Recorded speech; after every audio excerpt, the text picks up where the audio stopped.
Mi estado era tal que no lograba controlar voluntariamente el pensamiento. Me inundaba la ira, y solo el deseo de venganza me proporcionaba fuerza y comedimiento, reprimía mis sentimientos y me permitía estar sereno y calculador en momentos en que, de otro modo, me hubiera abandonado al delirio y a la muerte. Mi primera decisión fue abandonar Ginebra para siempre. Mis desgracias hicieron que aborreciese la patria que tan intensamente había amado cuando era feliz y querido. Me hice con una importante cantidad de dinero y algunas joyas que habían pertenecido a mi madre, y partí. Y aquí empezó una peregrinación que solo con mi muerte terminará.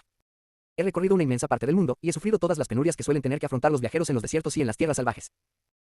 Apenas sé cómo he sobrevivido. Con frecuencia me he tendido desfallecido sobre la arena, rogando que me sobreviniera la muerte. Pero las ansias de venganza me mantenían vivo, no me atrevía a morir si mi enemigo continuaba con vida. Al abandonar Ginebra, mi primer quehacer fue encontrar algún indicio que me permitiera seguir los pasos de mi infame enemigo. Pero estaba desorientado, y anduve por la ciudad durante muchas horas dudando sobre qué dirección tomar. Cuando empezaba a anochecer, me encontré en el cementerio donde reposaban William, Elizabeth y mi padre.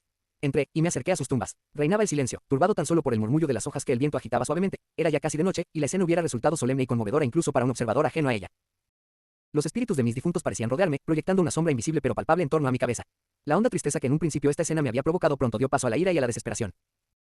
Ellos estaban muertos, y sin embargo yo vivía. También vivía su asesino, y para aniquilarlo debía yo continuar mi tediosa existencia. Arrodillado en la hierba, besé la tierra y, con labios temblorosos, grité. Por la sagrada tierra en la que estoy postrado, por los espíritus que me rodean, por el profundo y eterno dolor que siento, por ti, oh noche, y, por los fantasmas que te pueblan, juro perseguir a ese demonio, que ocasionó estas desgracias, hasta que uno de los dos sucumba en un combate a muerte. A este fin preservaré mi vida. Para ejecutar esta cara venganza volveré a ver el sol y pisar la verde hierba, de todo lo cual, de otro modo, prescindiría para siempre. Y yo os conjuro, espíritus de los muertos, y a vosotros, errantes administradores de venganza, a que me ayudéis y orientéis en mi tarea. Que el maldito e infernal monstruo beba de la copa de la angustia y sienta la misma desesperación que ahora me atormenta. Había comenzado el juramento en tono solemne, y con un fervor, que me hizo pensar que los espíritus de mis familiares asesinados escuchaban y aprobaban mi devoción, pero así que concluí, las furias se apoderaron de mí, y la ira ahogaba mis palabras. Desde la profunda quietud de la noche, me llegó entonces una estruendosa y diabólica carcajada. Resonó en mis oídos larga y dolorosamente, los montes me devolvieron su eco, y sentí que el infierno me rodeaba burlándose y riéndose de mí. En aquel momento, de no ser porque aquello significaba que mi juramento había sido escuchado y que me aguardaba la venganza, me hubiera dejado dominar por el frenesí y hubiera acabado con mi existencia miserable. La carcajada se fue extinguiendo, y una voz, familiar y aborrecida, me susurró con claridad, cerca del oído: estoy satisfecho, miserable criatura. Has decidido vivir, y eso me satisface.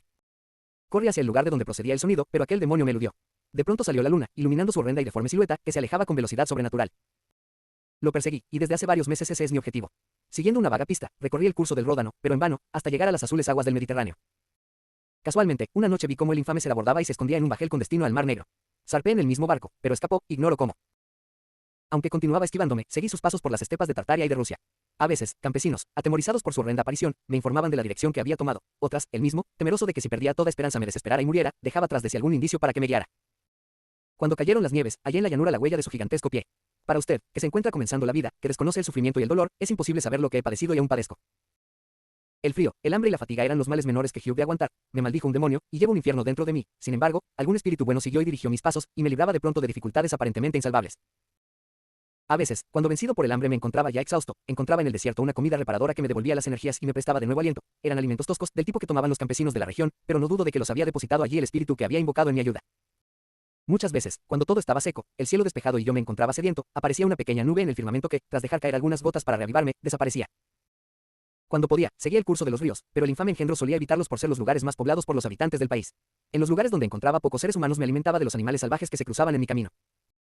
Tenía dinero, y me ganaba las simpatías de los campesinos distribuyéndolo, o repartiendo, entre aquellos que me habían permitido el uso de su fuego y utensilios de cocina, la casa que, tras separar la porción que destinaba a mi alimento, me sobraba. Esta vida me asqueaba, y únicamente mientras dormía saboreaba algo de alegría. Bendito sueño. A menudo, encontrándome en el límite de mi angustia, me tendía a dormir, y los sueños me proporcionaban la ilusión de felicidad. Los espíritus que velaban por mí me deparaban estos momentos, mejor dicho, estas horas de felicidad, a fin de que pudiera retener las fuerzas suficientes para proseguir mi peregrinación. De no ser por este respiro, hubiera sucumbido bajo mis angustias. Durante el día, me mantenía y animaba la perspectiva de la noche, pues en mis sueños veía a mis familiares, a mi esposa y a mi amado país, veía de nuevo la bondadosa faz de mi padre, oía la cristalina voz de Elizabeth y encontraba a Clerval rebosante de salud y juventud.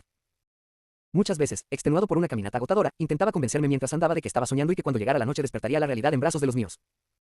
Qué punzante cariño sentía hacia ellos, cómo me aferraba a sus queridas siluetas, cuando a veces me visitaban, incluso estando despierto, e intentaba convencerme de que aún estaban con vida. En aquellos momentos, la venganza que me corroía el corazón se aplacaba, y continuaba mi camino hacia la destrucción de aquel demonio más común deber impuesto por el cielo, como el impulso mecánico de un poder del cual era inconsciente, que como el ardiente deseo de mi espíritu. Desconozco los sentimientos de aquel a quien perseguía. A veces dejaba cosas escritas en los troncos de los árboles o talladas en la piedra, que me guiaban o avivaban mi cólera. Menor que mi reinado aún no ha acabado. Estas eran las palabras que se leían en una de las inscripciones: sigues viviendo y mi poder es total. Sígueme, voy hacia el norte en busca de las nieves eternas, donde padecerás el tormento del frío y el hielo al que yo soy insensible. Si me sigues de cerca, encontrarás no lejos de aquí una liebre muerta, come y recupérate. Adelante, enemigo, aún nos queda luchar por nuestra vida, pero hasta entonces te esperan largas horas de sufrimiento. Demonio burlón, de nuevo juro vengarme, de nuevo te condeno, miserable criatura, a atormentarte hasta la muerte. Nunca abandonaré mi persecución hasta que uno de los dos muera, y entonces, con qué júbilo me reuniré con Elizabeth y aquellos que ya me preparan la recompensa por mis fatigas y sombrío peregrinaje. A medida que avanzaba hacia el norte, la nieve aumentaba, y el frío era tan intenso que apenas si podía soportarse. Los campesinos permanecían encerrados en sus chozas, y solo algunos de los más fornidos se aventuraban en busca de los animales que el hambre forzaba a salir de sus guaridas. Los ríos se habían helado y al no poder pescar me encontré privado de mi principal alimento. La victoria de mi enemigo se consolidaba, así que aumentaban mis dificultades. Otra inscripción que me dejó decía: prepárate, tus sufrimientos no han hecho más que empezar. Abrígate con pieles, y aprovisionate, pues pronto iniciaremos una etapa en la que tus desgracias satisfarán mi odio eterno. Punto. Estas burlonas palabras reavivaron mi valor y perseverancia. Decidí no fallar en mi resolución, invocando la ayuda de los cielos, continué con infatigable ahínco cruzando aquella desértica región hasta que, en la lejanía, apareció el océano, último límite en el horizonte. Qué distinto de los azules mares del sur, cubierto de hielo, solo se diferenciaba de la tierra por una mayor desolación y desigualdad. Los griegos lloraron de emoción al ver el Mediterráneo desde las colinas de Asia y celebraron con entusiasmo el fin de sus vicisitudes. Yo no lloré, pero me arrodillé y, con el corazón rebosante, agradecí a mis espíritus el que me hubieran guiado sano y salvo hasta el lugar donde esperaba, pese a las burlas de mi enemigo, poder enfrentarme con él. Hacía algunas semanas que me había procurado un trineo y unos perros, lo que me permitía cruzar la nieve a gran velocidad. Ignoraba si aquel infame ser disfrutaba de la misma ventaja que yo, pero vi que, así como antes había ido perdiendo terreno, ahora me iba acercando más a él, tanto es así, que cuando divisé el océano solo me llevaba un día de ventaja y esperaba poder alcanzarlo antes de llegar a la orilla. Con renovado valor proseguí mi carrera, y al cabo de 2 días llegué a una miserable aldea de la costa. Pregunté a los habitantes por aquel villano y me dieron datos precisos.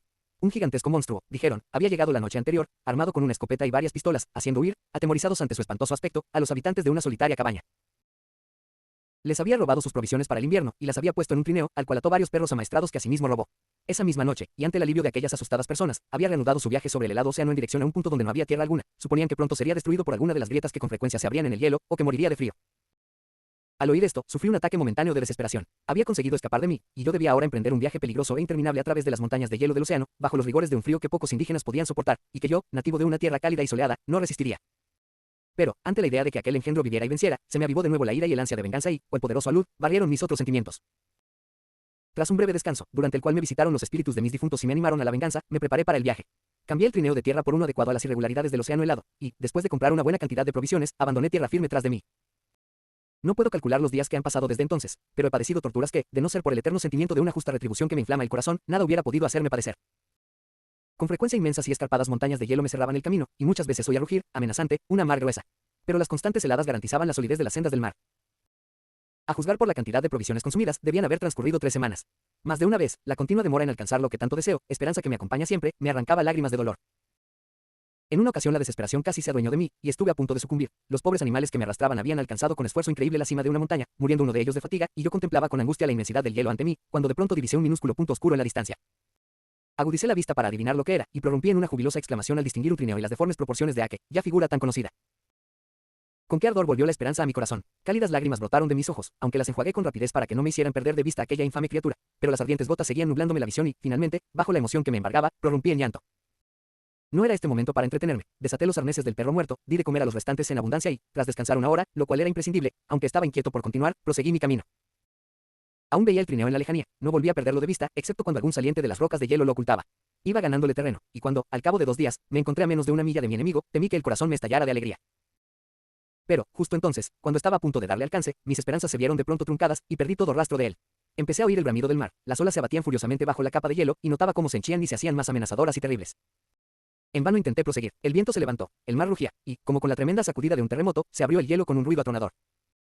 Pronto concluyó todo. En pocos minutos, un agitado mar me separó de mi enemigo, y me hallé flotando sobre un témpano de hielo, que menguaba por momentos y me preparaba una horrenda muerte. Así pasaron horas terribles, murieron varios de mis perros, y yo estaba a punto de sucumbir, cuando divisé su navío, que navegaba sujeto por el ancla y me devolvió la esperanza de vivir. Ignoraba que los barcos se aventuraran tan al norte y me sorprendió verlo. Rápidamente destruí una parte de mi trineo para hacer con él unos remos y así pude, con enorme esfuerzo, acercar mi improvisada balsa hacia el barco. Había decidido que, caso de que ustedes se dirigieran hacia el sur, me encomendaría la clemencia de los mares antes que desistir de mi propósito. Esperaba poder convencerlo de que me diera un bote con el cual pudiera aún perseguir a mi enemigo. Pero iban hacia el norte. Me subieron a bordo cuando mis fuerzas estaban ya agotadas, y cuando mis múltiples desgracias me arrastraban hacia una muerte que aún no deseo, pues mi tarea está inconclusa. ¿Cuándo me permitirán gozar del descanso que tanto anhelo los espíritus que me guían hacia el infame ser, o es que yo debo morir y él sobrevivirme? Si así fuere, júreme Walton, que no lo dejará escapar, júreme que usted lo acosará, y llevará a cabo mi venganza dándole muerte. Pero, ¿puedo pedirle que asuma mi peregrinación, que sufra las penurias que yo he pasado? No, no soy tan egoísta. Pero, cuando yo haya muerto, si él apareciese, si los dioses de la venganza lo condujeran ante usted, júreme que no vivirá, júreme que no triunfará sobre mis desgracias, y que no podrá hacer a otro tan desgraciado como me hizo a mí. Es elocuente y persuasivo, incluso una vez logró enternecerme el corazón, pero desconfíe de él. Tiene el alma tan inmunda como las facciones y repleta de maldad y traición. No lo escuche. Invoque a William, Justin, Clerval, Elizabeth, mi padre y al infeliz Víctor, y húndale la espada en el corazón. Yo me encontraré a su lado para dirigir el acero.